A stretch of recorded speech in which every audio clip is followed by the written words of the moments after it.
గుర్తుంచుకోండి, నేను ఈ రాజ్యానికి ప్రభువును. నాకు విరుద్ధంగా ఎవరి నోటి నుండైనా ఒక్క మాట వచ్చిందంటే నేను వారి మస్తకాన్ని ఖండించి భూమి మీద పడేస్తాను.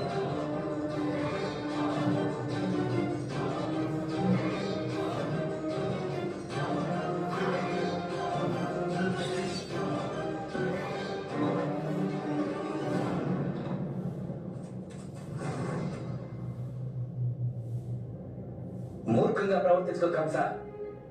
నేను ఎవరినో నీవు మర్చిపోతున్నావు. యాదవ శ్రేష్ఠుడు సూరసేనుడి పుత్రుడిని నేను. మా సోదరి పృథ కుంతి భోజ మహారాజు దత్తపుత్రి. ఆమె వివాహం హస్తినాపురి రాజు పాండుతో జరిగింది. నీవు నా పట్ల అపరాధం చేశావంటే ఆ పాండు మహారాజు సూరసేనుడు అలాగే కుంతి భోజన నుండి వందలాది సైనికులు నీపై దండయాత్రకు వస్తారు. ఈ రోజే వారు నిన్ను భజిస్తారు.